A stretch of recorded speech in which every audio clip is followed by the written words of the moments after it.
Welcome to another lecture on tool and die design. We are on module 1, that is design of fixtures and jigs. In the previous lecture, we discussed the purpose of using fixtures and jigs, their importance, the difference between a fixture and a jig, and we also saw some general guidelines for designing fixtures and jigs. In second lecture, we will focus on locating and supporting principles and methods. So locating and supporting is major element of fixtures and jigs. We have to properly position the workpiece in fixtures and jigs. And we will focus on two aspects of locating and supporting elements, the principles of locating and supporting and methods of locating and supporting a workpiece in fixtures and jigs. So by the end of this lecture, you should be able to understand the concept of degrees of freedom and its importance in designing fixtures and jigs. You should be able to understand the 3 to 1 principle of location. You should understand some common rules of locating and supporting a job in a fixture or jig. You should be able to understand some common methods of locating and supporting a job in a fixture or jig. And you should appreciate the goal of locating, that is the repeatability of location throughout the production cycle. You should be always able to position the workpiece in the required orientation in the fixture and or the jig. And we will analyze sample parts and select the locating and supporting devices best suited for each. So we have already discussed it in the previous lecture that the main functions of the fixtures and jigs are to easily, quickly, and firmly and consistently locate, support, and clamp the blank with respect to the cutting tool. So locating, supporting, and clamping are the major uh, components or major functions of a fixture or jig. We also need guidance for the cylinder cutting tools using some proper bushes in the case of jigs. So there are several methods as well as principles for designing, locating, supporting, and clamping elements of fixtures and jigs.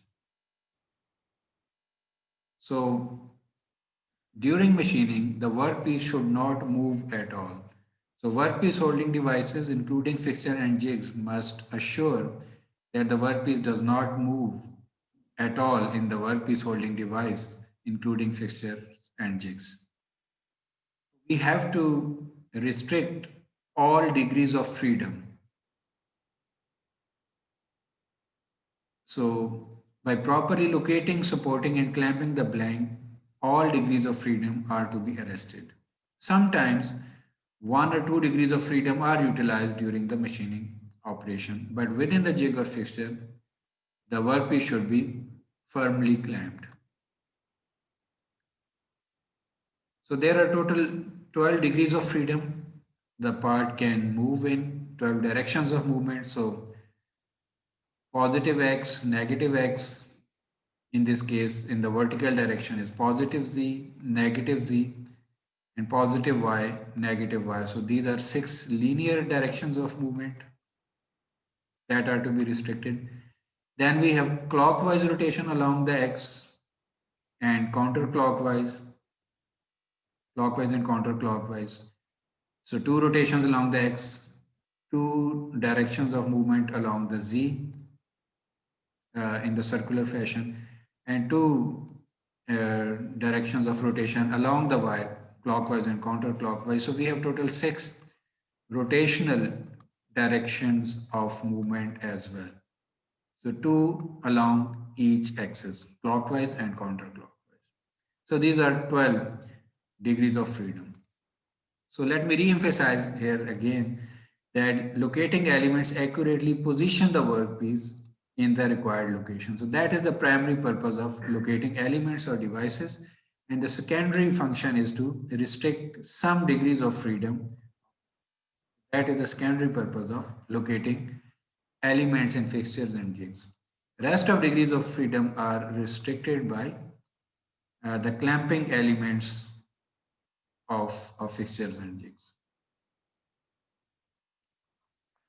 So let's take a simple example. We have a fixture, and in the base of that fixture, the fixture base, and we have three pins inserted in the base of that fixture. So these three pins are press fit in this base. And we have simply placed a rectangular workpiece on these three pins. So this is a smoothly machined workpiece having flat bottom surface that is in contact with these three pins. So the question is, after placing this smooth workpiece on these three pins, how many directions of movement are restricted? So if this part can move in a certain direction, we will simply mark a tick, and if it cannot move, we will put a cross sign in the relevant cell. So we have these axes as are shown in the figure. So we have this plus x, plus y, minus y in this case in the vertical orientation, and plus z, minus z. So workpiece can move in the right direction, that is plus x. It can move in the left direction, that is negative x. It have no restriction in the upward direction, so it can move in the positive y. But it is resting on the three pins, so it cannot move in the downward direction, so that is restricted. Now question is, can it rotate along the sorry, we are left with one more linear direction. So can it move in the front direction, positive z? Yes, it can. And it can also move in the negative z. So positive z, this direction, and negative z. So out of the 6 linear, only 1 degree of freedom is restricted. That is downward movement in the negative y-axis. Now what about rotation? Can it rotate along the x-axis in clockwise or counterclockwise? So answer is no, because of the 3 pins, it cannot rotate in any direction along the x-axis. So can it rotate along the y-axis? Yes, it has no restriction on these sides. So it can rotate along the y-axis. And finally, can it rotate along the z-axis so that its upside becomes the downside and downside is on the upside. So because of the 3 pins, it cannot rotate along the z-axis as well. So using 3 pins only, we have restricted 5 degrees of freedom, 1 linear along the y-axis, 2 rotational along the x-axis, and 2 rotational along the z-axis. So let's further continue with the same part and add some more pins to this fixture. So here we have added 2 more pins. Apart from the 3 pins on the bottom, we have added these 2 pins in the z direction. So let's see what is the impact of these 3 pins. So we have inserted another plate. We have attached it to the base, and we have inserted 2 pins, and these pins are press fit in this plate, and this workpiece is just resting on these 3 pins and is being supported by these 2 blue colored pins. So what will be the impact of these 2 pins?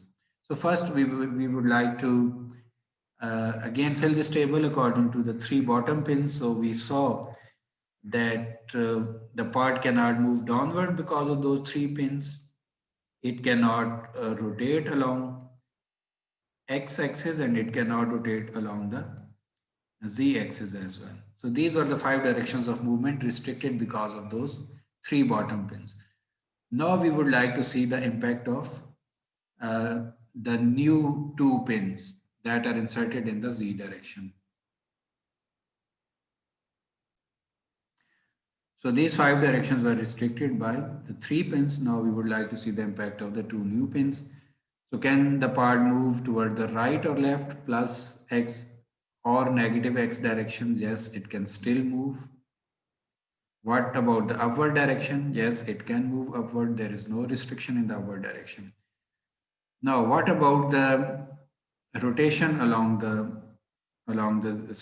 movement along the z-axis? This positive z and negative z. So part still can move in the positive z direction, but it cannot move in the negative z direction, this direction. So this direction has been restricted. Can it rotate along the y-axis? No. No, because of these two pins, it cannot rotate along the y-axis as well. So three more degrees of freedom are restricted because of these two new pins. So they are, in this case, negative z, linear, and 2 rotational along the y-axis. So 5 plus 3, 8 degrees of freedom are restricted because of these 5 pins in total. So what is shown on the slide is the impact of the 5 pins. I have shown in different colors. So some of the movements are restricted because of the 3 bottom pins. So there are total 5 directions that are restricted by the bottom pins.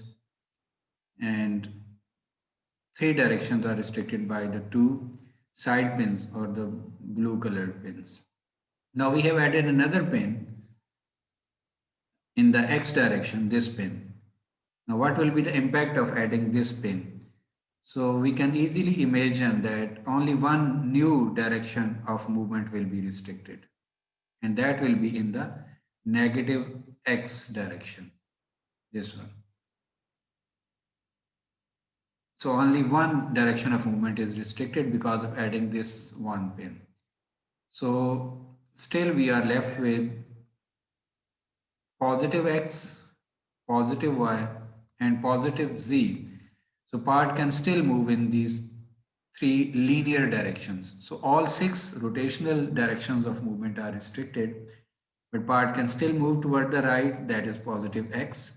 It can move still toward the front, and that is positive z, and it can move in the upward direction, that is positive y.